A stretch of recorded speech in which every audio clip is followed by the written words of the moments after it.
오늘 우리가 함께 선택한 본문의 말씀, 우리는 흔히 이 말씀을 달란트 비유라고 이야기를 합니다. 우리가 어렸을 때부터 교회 학교 다니셨던 분들이라면 이 달란트라는 단어, 이 본문도 그러하지만 이 달란트라는 것이 조금 더 친근하게 다가오시리라 생각을 합니다. 달란트라는 비유보다는 달란트의 어떤 가치를 생각하셨을 것 같습니다.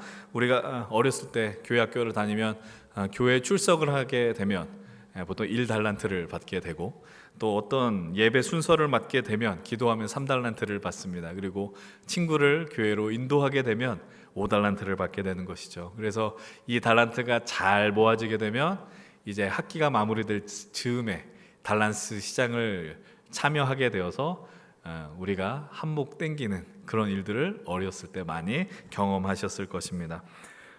이 달란트라는 단어가 그래서 우리에게 많이 좀 익숙한 것 같아요.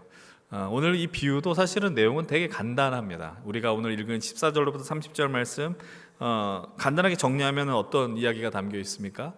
한 주인이 있는데요, 그 주인이 먼 길을 떠나면서 자신의 소유를 종에게 맡깁니다. 3명의 종에게 맡기는데 한 종은 5달란트, 그 다음에는 2달란트, 1달란트를 맡기고 떠났다라고 이야기를 하죠. 그리고 시간이 꽤 지나서 돌아오게 됩니다. 그리고 성경은 이야기를 해요. 결산했다라고 이야기를 합니다. 5달란트를 맡았던 자는 5달란트를 더 남기게 되죠. 2달란트를 맡았었던 사람은 2달란트를 더 남기게 됩니다. 그에 반해서 1달란트 받은 자는 어떻게 됩니까? 그 돈을 가지고 그 어떤 행위도 하지 않습니다. 그냥 그것을 땅에 묻어버리고 주인에게 그 돈을 다시 반환하게 됩니다. 그리고 주인은 그를 향해서 이렇게 이야기합니다. 악하고 게으른 종아, 책망하게 되는 것이죠. 이것이 오늘 우리가 읽은 이야기의 전부의 내용입니다. 이 비유의 말씀이 우리에게 너무 익숙하기 때문에, 친근하기 때문에, 그래서 본문이 의도하는 그 내용, 그것을 우리가 살펴보기보다는 그냥 우리가 늘상 보아왔었던 것에 더 집중하려는 것이, 그런 습관이 있습니다. 그냥 보고 싶은 것만 보려고 하고, 말씀을 읽긴 했었지만은 그냥 내가 친한, 내가 익숙한 것에만 시선을 두더라라는 것입니다. 그 대표적인 것이 무엇이 있을까요? 아마 여러분 달란트에 대한 이해가 우리가 보고 싶고 이해하고 싶은 대로만 이해한 경우들이 많이 있습니다. 달란트는 당시 그 고대 중동의 가장 큰 화폐 가치입니다. 오늘 무게로 또 달란트는 어떤 이제 무게를 표현하는 것이기도 한데요, 1달란트가 약 몇 킬로그램의 그 가치, 그 중량을 갖고 있느냐, 오늘로 치면 34kg의 무게를 의미합니다. 근데 이 달란트를 이제 이것이 영어식으로 표현하게 되면 어떻게 되느냐? 우리는 탤런트라고 이야기를 합니다. 여러분들, 우리가 이제 그 배우를 뜻하는 것을 이제 요즘 탤런트라고 부르지 않습니까? 어떠한 재능을 갖고 있고 그런 인재, 능력을 갖고 있는 사람을 우리는 이제 탤런트가 많다라고 이야기를 합니다. 그래서 이 달란트 비유를 읽게 되면 우리가 반드시 던지는 질문이 있어요. 그것이 무엇이냐면, 하나님께서 내게 주신 달란트가 뭐냐라는 거예요. 내게 주신 탤런트가 뭐냐라는 겁니다. 그리고 이 탤런트를 개발하기 위해서, 발견하기 위해서는 우리가 어떤 믿음의 태도를 갖고 있어야 되느냐라고 많이 접근했습니다. 많은 목사님들이 이렇게 설교하였었고, 저 또한 그런 관점으로 이 본문을 대했었습니다. 그래서 이 비유를 우리 어떤 재능과 같이 연결해서 읽으려고 하다 보니까 어떻게 사고의 흐름이 가냐면 이렇게 가는 거예요. 나는 어느 정도의 달란트를 받았냐라는 거예요. 나는 5달란트를 받은 사람이냐, 2달란트를 받았느냐, 1달란트를 받았느냐, 이렇게 접근하다 보니까 필연적으로 생기는 우리에게 있는 피곤함이 있어요. 괴로움이 있어요. 그게 뭐냐? 왜 내게는 하나님께서 1달란트만 줬냐라는 거예요. 자꾸 비교하는 거죠. 저기 5달란트 받은 사람 있는 것 같고 2달란트 받은 사람 있는 것 같은데 왜 내게는 이것뿐이 주지 않으셨습니까? 비교의식과 열등의식이 막 밀려오는 말씀으로 이것을 볼 때가 많이 있었다라는 겁니다.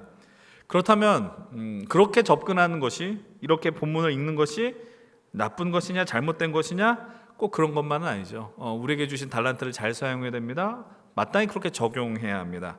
그러나 위의 본문을 방금 우리가 해석한 것처럼 하나님 내게 맡겨주신 달란트 비교하고, 아니면 그것을 어떻게 쓸 것인가 고민하고 그렇게만 접근하면은 오늘 이 말씀 속에 주시는 그 원 의미를 절대로 이해할 수 없게 된다라는 겁니다.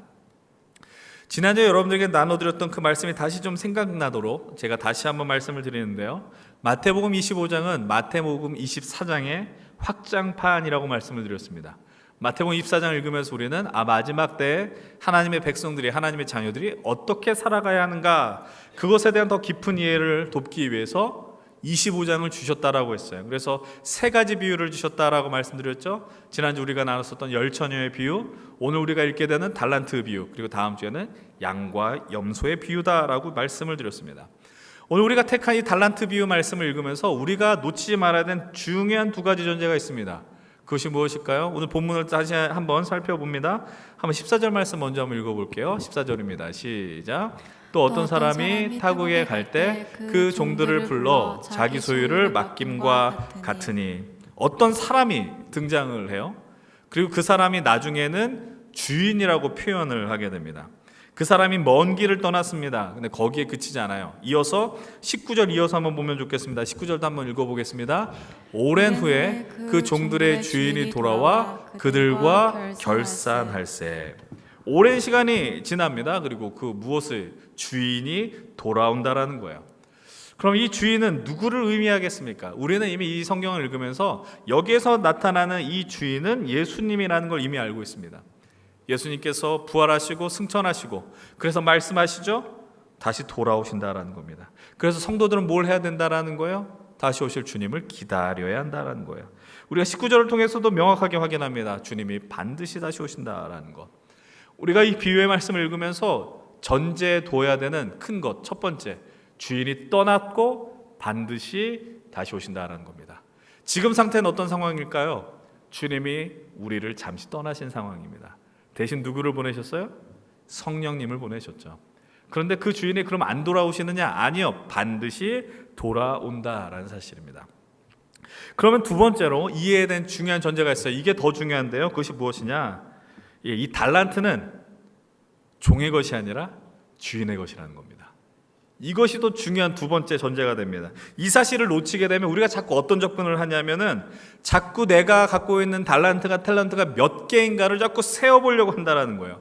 내가 갖고 있는 달란트가 남의 것보다 얼마나 더 많은가, 더 적은가, 하나님이 내게 능력을 너무 안 주신 것 같은데 때론 불평불만할 때도 있고요. 때론 내가 달란트가 많아서 난 이런 능력을 갖고 살아간다라고 스스로 자신하고 자만한 순간들도 있다라는 것이죠.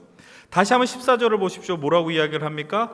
어떤 사람이 타국에 갈 때 종들을 부르죠. 그리고 뭐라고 표현해요? 자기 소유를 맡겼다라고 이야기를 합니다. 그것이 바로 하나님 나라라는 것이죠. 그런데 더 중요한 표현이 있습니다. 본문 15절이에요. 함께 15절 읽겠습니다. 각각 그 재능대로 한 사람에게는 그 5달란트를, 한 사람에게는 2달란트를, 한 사람에게는 1달란트를 주고 떠났더니, 이 주인이 달란트를 종들에게 줍니다. 근데 이 어떻게 나눠 주었다라고 이야기를 해요? 종의 재능대로 주었다라고 이야기해요. 그 종의 상황에 따라서, 성품에 따라서. 그럼에도 이렇게 설명함에도 불구하고 우리가 이 본문을 읽으면서 마음이 많이 불편해 주는 게 있어요. 다시 한번 말씀을 드립니다. 왜 하나님은 나에게 이것밖에 안 줬지? 라고 질문해요. 나 5달란트 받았으면 좋겠는데, 2달란트였으면 좋겠는데 왜 1달란트밖에 안 줬지? 라는 질문이 내 안에서 샘솟는다라는 거예요. 우리가 이런 생각을 제가 깨트려 드리기 위해서 이 달란트에 대한 설명을 다시 한번 좀 드리면 좋겠어요. 고대 로마 시대에 1달란트의 가치가 얼마나 될까요? 그 1달란트의 가치는 6천 데나리온입니다. 6천 데나리온의 가치는 어떤 가치일까요? 그들에게 있어서 하루 일당이 1데나리온이었어요. 그럼 6천 데나리온은 며칠의 일에 대한 대가입니까? 6천일입니다. 제가 주 5일로 계산하지 않았습니다. 주 6일로 계산했습니다. 주 5일로 계산하면 더 이렇게 확산이 되겠죠. 주 6일로 계산하면 약 20년 정도 일해야지 벌 수 있는 게 1달란트였습니다. 어마어마하다라는 거예요. 좀 더 와닿게 말씀드릴게요. 이게 금 1달란트라 그랬잖아요. 1달란트가 몇 킬로라고 그랬어요? 34kg라고 그랬어요. 제가 또 이런 거 검색을 잘합니다. 어저께 검색해서 10월 11일 금값의 종가를 확인했습니다. 금 1g이 1kg가 아닙니다. 금 1g이 약 11만 5천 원. 돌반지 받기 어려운 시대가 된 것 같습니다. 금 한도는 더 비싸겠죠. 그래서 34kg를 계산했어요. 그래서 이게 계산하기 복잡하니까 5천 원 빼고 11만 원으로 계산해서 했더니 약 37억 4천만 원이 나왔습니다. 금 1달란트의 가치가 이 정도입니다. 그러면서 우리는 이렇게 생각합니다. 한 달란트밖에 안 주셨다고. 37억도 못 본 인간들이 그런 이야기를 하고 있다라는 거죠. 어마어마한 액수가 한 달란트예요. 우리가 이 본문을 보면서 놓치는 거예요. 왜냐하면 자꾸 어렸을 때 교회 학교 다니면서 달란트를 자꾸 종이로 줬잖아요. 종이로 받으니까 이것밖에 안 되라고 생각해요. 아니에요. 한 달란트는 여러분 37억 그 내림으로 한 걸 포함시키면 약 40억 돈입니다. 40억이면 은평구에 있는 아파트 한 채를 사고도 능히 남는 돈이죠. 엄청난 돈이 한 달란트다라는 거예요. 그럼 다시 한번 제가 질문을 드립니다. 이 말씀을 읽으면서 그러면 우리가 하나님 왜 한 달란트밖에 안 줬어요? 라고 질문하는 게 정상인가요? 아니라는 거죠. 한 달란트도 어마어마한 거예요. 이것에 대해서 다시 한번 좀 나누겠지만 이 주인은 이 정도의 것을 나눌 수 있을 만큼의 능력의 사람이었고 이 종들에게 엄청난 달란트를 맡겼다라는 거예요. 그러면서 이렇게 말합니다. 19절을 한번 주목해서 보십시오. 뭐라고 이야기해요? 오랜 후에 종들의 주인이 와서 뭘 했대요? 결산했다라고 이야기를 합니다. 주인이 와서 결산해요. 결산한다는 건 계산한다는 거예요. 왜요? 이 달란트가 원래 누구의 것이니까? 주님의 것이니까. 결산한다라고 분명하게 이야기를 해요. 주님이 다시 오셔서 우리에게 결산하신다라는 거예요. 이 말씀의 의미가 무엇일까? 지난주 나눠드렸던 말씀을 제가 여러분들에게 이야기하면 우리가 다 모두가 다 부활한다고 이야기했어요. 요한복음 5장 24절 말씀이었죠. 부활하는데 믿는 자들은 어떻게 나온다고요? 생명의 부활로, 그리고 그렇지 않은 자들은 심판의 부활로 나와버린다는 거예요. 지난주 본문 비유와 또 연결해서 생각해 보세요. 이 자들 가운데 깨어 있었던 자들은 혼인 잔치에 들어가 버리는 거고 나머지 자들 문이 닫혀 버려서 그 기쁨을 누리지 못하는 거예요. 근데 그걸 언제 한다고요? 결산할 때, 마지막 때 한다라는 거예요. 그 결산의 가운데 제대로 다 결산 온전하게 하지 못하면 누군가는 피눈물을 흘릴 것이고 누군가는 영광의 잔치에 들어가게 된다라는 거죠. 여러분, 주인은 정말 다시 오십니다. 그리고 우리와 오셔서 결산하십니다. 이 전제를 기억하시면서 오늘 본문을 보셨으면 좋겠어요. 오늘 본문 16절 17절 말씀을 한번 보십시다. 16절 17절 말씀인데 한번 같이 읽겠습니다. 시작. 5달란트 받은 자는 바로 가서 그것으로 장사하며 또 5달란트를 남기고 2달란트 받은 자도 그같이 하여 또 2달란트를 남겼으되. 이 5달란트 받은 사람하고 2달란트 받은 사람 뭘 했다라고 이야기를 해요? 장사를 했대요. 그리고 그들이 처음 받은 것만큼의 몫을 남겼다라고 이야기를 합니다. 5달란트 받은 사람은 결국은 모든 걸 정리했더니 10달란트를 갖게 된 것이고, 그리고 2달란트를 한 사람은 2배, 4달란트를 소유하게 된 것이죠. 그에 반해서 1달란트 받은 사람은 어떻습니까? 18절은 이렇게 이야기합니다. 1달란트 받은 자는 가서 땅을 파고 주인의 돈을 감추어 두었대요. 왜 이런 행동을 했었을까요? 그 사람들도 충분히 무언가를 또 할 수 있었을 텐데, 당시에 보물이나 돈을 안전하게 저장할 때 사람들이 가장 많이 했었던 게 하나 있었답니다. 그것이 바로 자신의 논밭에 이 물질들을 묻었다라는 거예요. 땅 속에. 근데 문제가 있습니다. 그게 뭐냐? 묻었는데 까먹은 거예요. 묻었는데 잊어버린 거예요. 그러니까 어떤 일이 벌어지느냐? 그래서 나온 유명한 말씀과 찬양이 있어요. 그게 뭘까요? 미리 보여주셨네요. 천국은 마치 밭에 감추인 보화와 같다. 왜냐하면 누군가 그 보화를 묻었는데 본인은 까먹은 거예요. 약간 다른 이야기일지 모르겠지만 하나님이 우리에게 보화를 맡겨주셨는데 여러분도 혹시 까먹은 것 아니에요? 하나님께서 여러분들에게 준 달란트가 있는데 까먹고 사는 것 아니에요? 그러면서 불평불만하는 인생들. 누군가는 그것을 발견해서 영광의 잔치를 살아가고 있다라는 것입니다. 그래서 먼 길을 떠나듯이 주인이 돌아오고 무엇을 한대요? 결산을 한답니다. 주인이 종들에게 맡긴 것을 그들이 제대로 사용하였는가, 주인의 마음에 들게 활용하였는가, 그런 것들을 결산하지 않았겠어요? 5달란트 받은 자 먼저 결산합니다. 대답하죠. 주님이 제게 맡겨진 5달란트를 제가 더 열심히 일해서 5달란트를 또 남겼습니다. 아마 자랑스럽게 얘기했을 거예요. 목소리에 힘이 들어갔을 것이고, 힘이 들어갔다는 것, 잘난 척하는 것이 아니라 기쁨 가운데 이야기했었을 거예요. 그 마음을 알았었던 것 같습니다. 주인이 화답합니다. 본문 21절입니다. 21절 다 함께 읽어봅니다. 그 주인이 이르되 잘하였도다 착하고 충성된 종아 내가 적은 일에 충성하였음에 내가 많은 것을 내게 맡기리니 내 주인의 즐거움에 참여할지어다 하고 5달란트 받은 종을 향해서 극찬합니다. 잘하였도다 착하고 충성된 종아 라고 이야기를 해요. 그리고 말합니다. 내가 적은 일에 충성하였으니 내가 더 많은 것을 너에게 맡기겠다라고 이야기해요. 2달란트 받은 자와도 결산합니다. 역시 동일하게 말하죠. 저도 2달란트 남겼습니다. 그리고 똑같이 이야기합니다. 잘하였도다 착하고 충성된 종아. 이 주인의 반응 속에서 우리가 좀 의아한 것을 발견하셔야 됩니다. 그게 뭐냐? 그 주인이 두 사람에게 각각 5달란트 2달란트를 능력대로 줬다라고 이야기를 해요. 능력대로 줬으면 칭찬도 좀 차등해서 줬으면 좋을 것 같지 않습니까? 5달란트를 남긴 애겐 너는 어마어마한 일을 했다고 막 흥분하면서 이야기하고 2달란트 남긴 자도 역시 더 좋게 이야기할 수 있지 않았겠어요?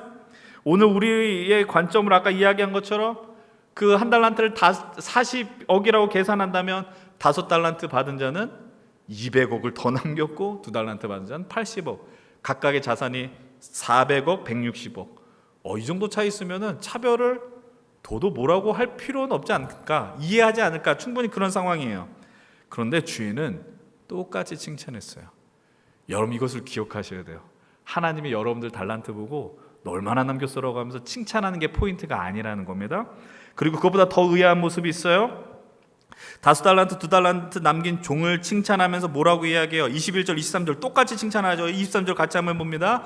그 주인이 이르되 잘하였도다 착하고 충성된 종아 내가 적은 일에 충성하였으면. 여기까지요. 두 사람을 향해서 동일하게 표현해요. 뭐라고 얘기해요? 적은 일에 충성했대요. 이들이 정말 적은 일에 충성했습니까? 200억을 갖고 왔는데 80억을 갖고 왔는데 어떻게 하면 그렇게 이윤을 남길 수 있었을까요? 엄청나게 열심히 일하지 않았겠어요? 청충성을 다하여 일하지 않았겠어요? 그런데 액수와 상관없이 말해요. 잘하고 충성된, 착하고 충성된 종아 네가 적은 일에 충성했다. 이 주인의 모습을 통해서 우리가 발견하는 게 뭐냐? 이 주인에게는요 5달란트 2달란트가 좀 어떤 분에겐 재수없게 들을지 모르겠지만 별거 아니라는 거예요.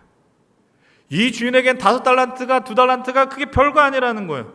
엄청난 부자다, 막 이렇게 대단한 주인이다, 이렇게 끝내라는 것이 아니라는 거예요. 조금만 더 깊이 생각해 보면 중요한 사실을 발견합니다. 이 주인은, 우리 하나님께서는 우리가 어떤 달란트를 갖고 살아가느냐 그것에 관심이 없다라는 거예요. 이 달란트 비유의 핵심은 우리들이 얼만큼 많은 달란트를 남겼느냐, 어떤 재능을 갖고 살아가느냐에 초점을 갖고 있는 게 아니라는 겁니다. 이 말씀을 기억하셔야 돼요. 뭐라고 말씀하세요? 착하고 충성된 종이라고 이야기해요. 그리고 또 말하죠. 네가 작은 일에 충성했다. 오늘 말씀의 포인트는 이거예요. 충성이에요. 충성. 하나님이 맡겨주신 거에 얼마나 충성되며 살아가느냐. 여러분 착하고 충성된다라고 이야기를 해요. 충성은 착한 거예요. 하나님 앞에서. 이 착하다란 말의 의미는 또 다른 말로 어떻게 해석할 수 있어요? 선한 거죠. 하나님이 오늘 우리에게 말씀하시고 있는 거예요. 이 마지막 때 이미 임한 하나님 나라를 너희들이 살아갈 때 주님이 맡겨주신 달란트를 갖고 충성되이 살아가는 것이 선이라는 거예요. 선하게 살기를 원하지 않습니까? 그렇다면 하나님 나라를 살아가는 여러분들 충성되이 살아가셔야 됩니다. 그러면 이 자리에서 우리가 반드시 던져야 되는 질문이 있습니다. 그 질문, 첫 번째 질문 무엇입니까? 하나님께서 여러분들에게 맡겨주신 달란트가 뭐냐라는 겁니다. 하나님이 여러분들한테 주신 달란트가 있거든요. 근데 자꾸 말씀드립니다. 재능이 아닙니다. 재능도 달란트에 포함하지만 달란트 이퀄 재능, 달란트 모든 것을 다 포함하는 게 재능이 아니라는 거예요. 여러분들 그 달란트를 갖고 충성되이 살아가고 있습니까? 선하게 살고 있습니까?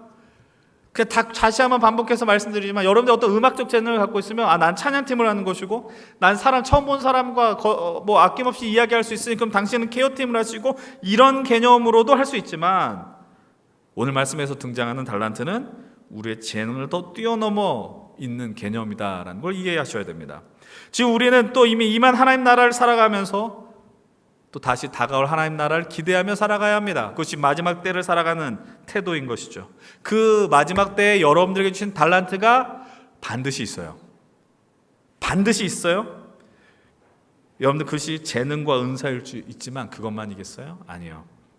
여러분의 삶의 자리를 돌아보십시오. 여러분들을 아주 귀한 사랑하는 가족들이 있고요, 또 사랑하는 친구들이 있을 수 있고, 여러분의 삶의 현장, 학생이라면 여러분들의 어떤 공부하는 자리, 또 직장인이라면 여러분들 일할 수 있는 그 일터들, 또 미래를 향한 어떤 준비하는 그 자리, 모든 자리들, 그거 달란트 아닙니까? 근데 우리가 달란트라고 생각하지 않는 이유는 뭐예요? 내 거라고 생각하니까, 내 능력으로 이룬 거라고 생각하기 때문에 달란트라고 생각하지 않아요. 근데 우리가 믿잖아요. 하나님이 맡겨주셨다는 거. 그래서 성경은 우리를 향해서 뭐라고 이야기해요? 청직이라고 이야기를 하는 거죠. 그 여기는 어떻습니까? 이 신앙 공동체는 어떻습니까? 우리가 공통적으로 갖고 있는 이 자리가 있어요. 연식교회, 힘센 청년부. 이게 다 우리의 달란트예요. 이 달란트의 자리에서 어떻게 할 것인가 이따가 적용해서 이야기하겠지만, 여러분 이 자리도 달란트라는 걸 놓쳐서는 안 됩니다. 하나님 맡겨주셨어요. 내가 한번 나와 봐는 거지, 여러분 그렇게 예배할 수 없고 그렇게 신앙생활할 수 없다라는 거예요. 그럼 이제 또 한번 또 질문할게요. 이게 있는 달란트가 뭐냐? 그럼 두 번째, 그럼 우리들은 하나님 맡겨진 달란트 가운데서 뭘 해요? 충성을 다하며 살아가느냐라는 거예요. 여러분 충성을 다해서 살아가고 있습니까? 여기 충성이라는 단어의 그 헬라어 단어가요, 피스토스라고 이야기를 합니다. 피스토스는 피스티스라는 단어에서 파생됐습니다. 피스티스는 믿음이라는 것이고, 피스토스는 신실하다라는 것이죠. 여러분들은 충성하며 살아간다는 건요, 여러분들이 이 세상 속에서 신실하게 살아간다는 걸 의미하는 겁니다. 더 쉽게 설명해 드릴게요. 여러분들에게 맡겨진 삶의 자리 속에서 여러분들 믿음으로 신실하게 살아가고 있어요? 여러분 삶의 자리에서 주님이 반드시 오신다라는 그 믿음을 가지고서, 주님이 언제 오실지 모르니 나는 오늘 이 자리에 충성을 다하며 살아가고 있느냐, 그 태도를 갖고 살아가고 있느냐라는 사실입니다. 그것이 충성이죠. 다시 한번 질문 드립니다. 여러분들은 여러분들의 삶의 자리에서 진실로 그리스도인으로, 하나님의 자녀로 하나님 나라를 그곳에서 살아가고 계십니까? 여러분이 맡겨주신, 하나님 맡겨진 그 달란트라는 그 자리 속에서 하나님 나라를 믿음을 갖고 힘을 다하고 최선을 다해서 살아가고 계십니까? 여러분들에게 말씀드립니다. 여러분 삶의 자리에서 충성을 다하며 살아가십시오. 믿음을 갖고 신실하게 살아가십시오. 우리의 현실이 우리로 하여금 믿음을 따라서 신실하게 하지 못한 현실이 될 수 있습니다. 마음에 들지 않기 때문이죠. 내 마음을 분노케 하는 그 사람이 있기 때문이죠. 그래서 너무나도 화가 나는 순간이 있을 수도 있죠. 그러나 이 사실을 잊지 않으셨으면 좋겠습니다. 오늘 주인이 이야기합니다. 너가 적은 일에 충성하였기 때문에 라고 이야기합니다. 많은 것을 맡길 것이다.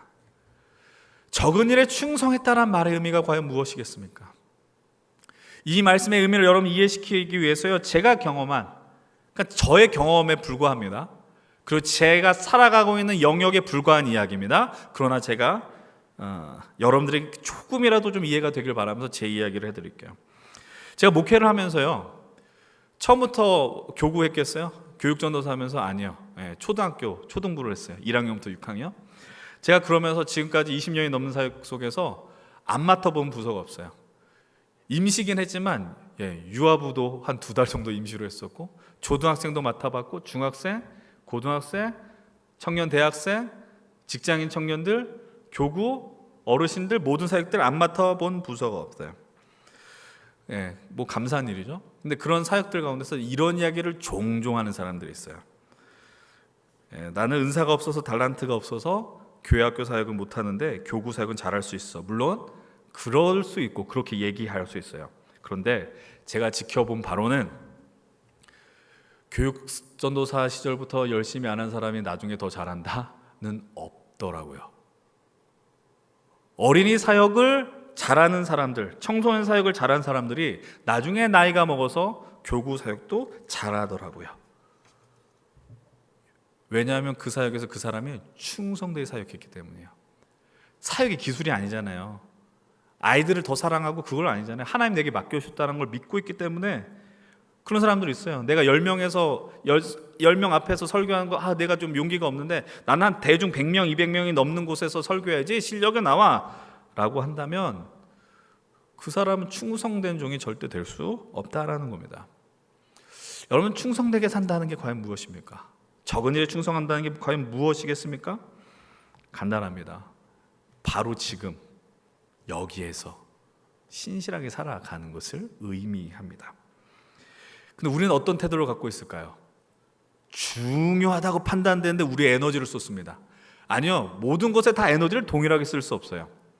분산해야지 살아남죠. 어떻게 다 에너지를 고루고루 다 열정적으로 살 수 있겠습니까? 근데 그래도 여러분을 향해서 좀 부탁드리고 싶은 것, 나중에 더 절실하게 얘기하겠지만 그냥 그 충성이 하나님을 향한 충성이 아니고 신실함이 아니고 혹시 나를 향한 충성이 아닌가 좀 돌아보셨으면 좋겠어요. 나의 성공을 향한 충성 아닌가? 내가 인정받고자 하는 그 좀 인정 욕구에서 나오는 충성 아닌가? 그러니까 내 주어진 그 자리, 하나님 나라와 상관없이 나의 입신양명, 나의 이름 명예를 높이기 위한 충성 아닌가? 그럴 위험에 우리가 너무나도 많이 노출되어 있거든요. 그래서 힘 조절을 해요. 어제 리더 모임 가운데 나눈 이야기를 잠깐 나눠보겠습니다. 우리가 어쨌든 아까 말씀드렸던 것처럼 우리 모두가 함께 하나님 주신 달란트가 있죠. 연신교회고 또 힘센 청년부 아니겠어요? 근데 우리가 이 달란트 앞에서 어떻게 있을까? 리더들이라면 어쨌든 다 그 자기의 책임을 갖고 있고 그래서 질문했어요. 어떻게 하는 것이 충성되이 섬기는 것일까요? 라고 했더니 누군가 이야기했습니다. 저는 너무나도 감동적인 대답이었어요. 억지로 안 하는 겁니다 라고 이야기했어요. 억지로 안 하는 겁니다. 여러분 그렇습니다. 하나님께서 우리에게 맡겨주신 자리들이 있습니다. 그 모든 자리가 어떻게 다 마음에 들겠어요? 억지로 떠밀려서도 할 수 있다고 생각해요. 저는 그것이 어떻게 우리가 그 일을 감당하는 출발점이 될 수 있다고 생각해요. 근데 분명한 것은요, 하나님께서 우리로 하여금요 그곳에서 하나님 나라를 살도록 격려하시고 계속 요청한다라는 거예요. 그때 어떤 은혜가 임할 거예요? 다시 보세요. 이렇게 이야기하죠. 23절 말씀입니다. 착하고 충성된 종아, 내가 적은 일에 충성하였음에 내가 너에게 많은 것을 맡길 것이다. 여러분 그때에서 비로소 우리는 주인의 즐거움에 참여할 수 있게 되는 거예요. 하나님의 즐거움에 참여하게 돼요. 억지로 떠밀려서 사역할 수 있죠. 그것이 사역의 출발점이 될 수 있죠. 그러나 하다 보니 하나님의 마음을 느끼게 되고 하나님과의 소통이 이루어지게 되고 그럼 신실하게 내게 맡겨주신 자리를 묵묵히 걷다 보니 깨닫게 되는 거죠. 여기에 생명이 있구나. 하나님 주신 기쁨이 있구나. 사랑하는 여러분, 오늘 우리가 살아가는 시대 속에서 회복해야 하는 것이 있습니다. 그것은 바로 충성이고 신실함입니다. 주님이 오늘 우리에게 말씀하시죠. 착하고 충성된 종아, 충성을 다하여 하나님이 허락하신 그 달란트에서 우리는 하나님 나라를 반드시 살아내어야 합니다. 그것에 우리는 기쁨이 회복되는 것입니다. 즐거움이 회복되는 것입니다. 근데 그에 반해서 전혀 다른 한 사람을 우리는 또 만나게 됩니다. 한 달란트 맡은 자는 어떠합니까? 앞에 두 사람 보면서 불안하지 않았겠어요? 5달란트 받은 사람은 2배, 2달란트 받은 사람도 2배. 근데 자기는 어떻게 했다고요? 땅에 묻어버렸잖아요. 그러면서 그가 취한 태도가 이렇게 이야기를 하는 거예요. 24절 25절 주인에게 너무나도 뻔뻔하게 이야기합니다. 함께 읽어보겠습니다. 1달란트 받았던 자가 와서 이르되 주인이여 당신은 굳은 사람이라 심지 않은 데서 거두고 해치지 않은 데서 모으는 줄을 내가 알았으므로 두려워하여 나가서 당신의 달란트를 땅에 감추어 두었었나이다. 보소서 당신의 것을 가져가시셨나이다. 이 사람이 말해요. 당신은 굳은 사람입니다 라고 이야기해요. 이 굳었다는 말의 의미는요, 완악하다 그리고 어렵다는 뜻이 있어요. 그러면서 말하죠. 뭐라고 이야기해요? 당신은 거두고 해치지 않은 사람처럼 내가 알았습니다. 이 말의 의미는 뭐냐면 우리식으로 표현하면 이겁니다. 당신은 노력도 안 하는데 열매를 거두려고 한 사람입니다. 좀 더 거칠게 표현하면 당신은 날로 먹고 산 사람입니다라고 이야기하는 거예요. 겉으로 볼 때 노력 안 하는 것처럼 보였나 봐요, 그 주인이. 그런데 그렇게 놀라운 재산을 갖고 있는 걸 보니까 마음에 그런 불편한 마음이 있었던 거죠. 이 1달란트를 가졌던 사람의 치명적인 약점이 뭔지 아세요? 주인을 제대로 알지 못했다라는 거예요. 자기 멋대로 생각했어요. 당신이 굳은 사람이라고 스스로 깨달았다, 표현했다라는 거예요. 이것을 순화해서 표현하면 주인을 오해한 것이고요. 거칠게 표현하면 이 주인을 알고자 하는 마음의 일도 없었다라는 겁니다. 하나님을 알고자 하지 않으니 자기 멋대로 생각하는 것이죠. 그리고 그 말을 듣자 주인이 말합니다. 26절 말씀 함께 읽어보겠습니다. 시작. 그 주인이 대답하여 이르되 악하고 게으른 종아. 사랑하는 여러분들, 오늘 성경 이렇게 이야기합니다. 악한 거예요. 죄예요. 근데 그걸 뭐라고 표현해요? 게으른 거래요. 악함과 게으름을 동격으로 표현합니다. 하나님 앞에서 충성되이 살아가지 않는 것, 신실하게 나아가지 않는 것, 그것을 악이라고 이야기하는 겁니다. 사랑하는 여러분, 이 사실을 잊지 마십시오. 하나님께서 우리에게 맡겨주신 그 삶의 자리 달란트를 갖고 살아갈 때 게으른 것은 악한 것입니다. 하나님 여러분들에게 맡겨주신 그 달란트가 무엇인지, 그것은 무엇인지 모르겠지만 그 앞에 충성되게 살아가지 않는 것은 하나님은 그를 향해서 악하다라고, 죄라고 이야기하십니다. 그리고 말씀하시죠. 27절 말씀입니다. 그러면 네가 마땅히 내 돈을 취리한 자들에게 맡겼다가 돌아와서 원금과 이자를 받게 하였을 것이다. 내가 굳은 걸 알았다면 너 그러면 은행에 돈이라도 맡기지. 그럼 이자라도 받지 않았을까? 라고 이야기하시는 거예요. 다시 한번 말씀드릴게요. 이 한 달란트 받은 사람은 하나님도 우회했어요. 그런데 게을렀어요. 사랑하는 여러분들, 달란트를 맡고 산다는 건요, 멈춰 서 있는 게 아니에요. 제가 이야기할게요. 5달란트, 2달란트 받은 자는 믿음의 모험을 걸은 사람입니다. 오늘 이 시대에 사람들이 얼마나 안정적으로 신앙생활을 하려고 하는지 모릅니다. 믿음을 따라서 순종하기보단 세상의 가치에 따라서 나의 믿음을 한 스푼, 2스푼 얹으려고 합니다. 그리고 신앙을 땅에 묻어버리려고 하는 것이죠. 하나님이 이것을 이야기하세요. 악한 것이라고 이야기하고 있어요. 그래서 본문 28절과 30절은 이렇게 이야기합니다. 그에게 1달란트를 빼앗아 10달란트 가진 자에게 주라. 무릇 있는 자는 받아 풍족하게 되고 없는 자는 다 있는 것까지 빼앗기리라. 3절 같이 한번 읽어봅니다. 이 무익한 종을 바깥 어두운 데로 내쫓으라. 거기서 슬피 울며 이를 갈리라 하니라. 이 상황을 지난주와 연결해서 한번 보실까요? 무릇 있는 자는 풍족하게 되는 것, 그것은 기름을 준비한 5명의 처녀들이 잔치로 들어갈 수 있었던 것입니다. 그리고 이를 갈며 쫓겨난 자는 누구입니까? 기름을 준비하지 않았었던 5명의 여인이었다라는 겁니다. 너무 과한 표현이다 생각할지 모르겠습니다. 그러나 기름을 준비하지 않은 그 여인은 악한 자들이었어요. 사랑하는 우리 연신교회 힘센 청년 여러분들, 하나님께서 여러분들에게 어떤 달란트를 허락하셨습니까? 그 달란트는 누가 봐도, 그리고 여러분 스스로 봐도 인정할 만큼 난 너무 큰 달란트를 가졌어 라고 하는 분들 있을 수 있지만 거의 대부분 이럴걸요. 나는 달란트 없어. 아니, 난 달란트 너무 초라해 라고 생각할 수 있습니다. 근데 하나님은 우리가 어떤 곳에 있든지 그 달란트를 보면서 평가하지 않습니다.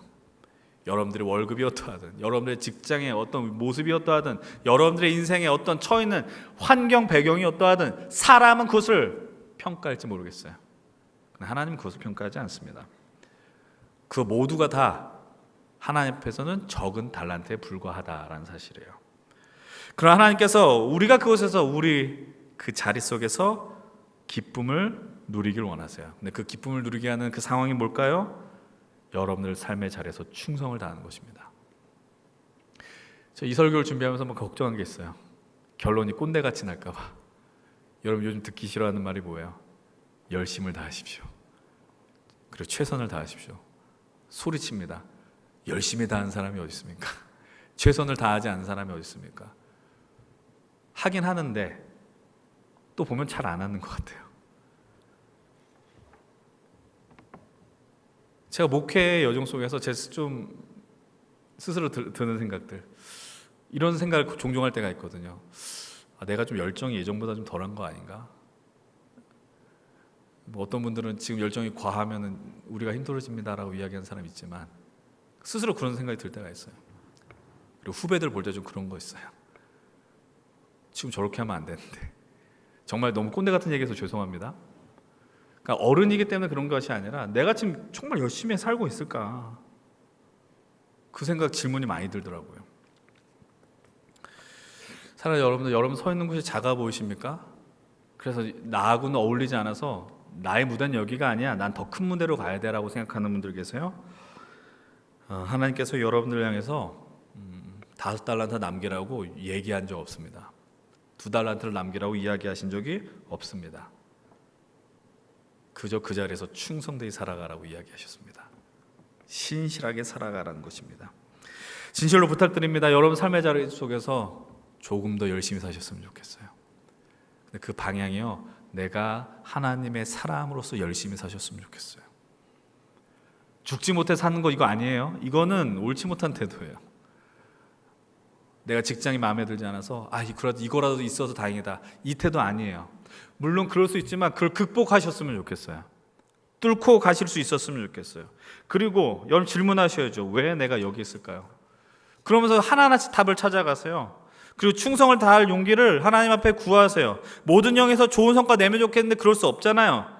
모든 열정을 갖고 살아갔으면 좋겠는데 내가 에너지가 부족하잖아요. 그래도 내 자리가 달란트라면 결단했으면 좋겠어요. 신실하게 살겠습니다. 하나님의 사람으로 살겠습니다.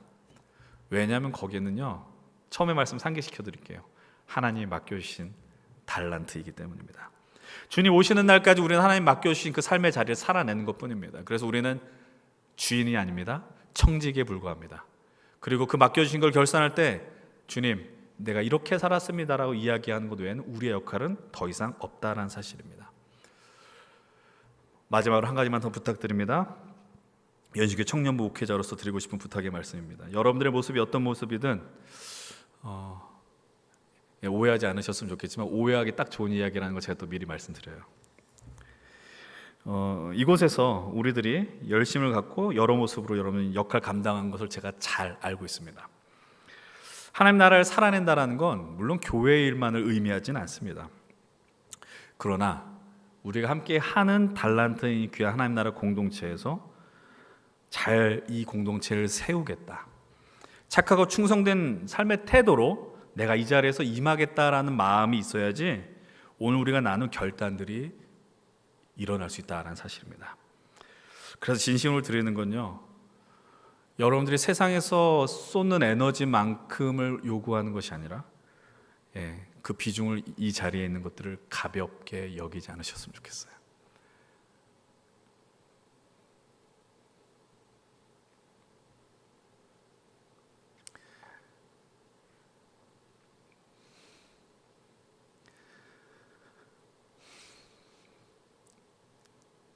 여러분들이 그 열심히 산다는 걸 알고 있습니다. 그 삶의 자리가 만만치 않다는 것을 알고 있습니다. 그렇지만 우리가 함께하는 이곳에서 주님의 소망을 붙드시고 그 자리를 정말 충성되이 감당하실 수 있었으면 좋겠어요. 그래서 동역자들이 귀하죠. 리더들에게 감사하고 임원들에게 감사하고 그리고 각 사역팀을 섬기는 분들에게 진실로 감사를 드립니다. 아무것도 하지 않는다면 적어도 이 예배 자리만큼 정말 충성되이 드렸으면 좋겠어요. 사실 화딱진 한순간이 있죠. 저 인간 저렇게 예배 안 드리면 좋겠는데, 근데 여기서부터 충성되이 나가셨으면 좋겠어요. 그러면 어떤 일이 벌어질까요? 발견하게 돼요. 나의 달란트를 발견하게 돼요. 그 하나님이 주신 그 즐거움의 자리로 나아갈 수 있게 된다는 거예요. 여러분, 이 예배 자리가 여러분 하나님 나라의 즐거움에 참여한 자리가 되길 축복합니다. 이 자리를 통해서 나가십시다. 여러분 일이 잘 풀려서, 연애에 성공해서, 돈을 많이 벌어서 원하는 바가 성취돼서 즐거운 것이 아니라 하나님의 마음을 알아서 즐거워하셨으면 좋겠어요. 그 영광스러운 기쁨의 자리를 함께 나오시지 않겠습니까? 그래서 그분 앞에서 신실하게 충성되게 살아가는 우리 귀한 예배자들 되길 축복하고요. 우리 귀한 청년들 될 수 있었으면 좋겠고요. 그리고 오늘 말씀을 통해서 여러분 삶이 다 외면당하는 것이 아니고 모든 그 자리가 하나님의 주신 달란트라는 걸 인정하시면서 함께 기쁘게 살아낼 수 있었으면 좋겠습니다. 함께 서로 격려하고 축복하고 사랑하며 하나님의 나라의 즐거움에 참여하시는 우리 모두가 되길 주의 이름으로 축원을 드립니다.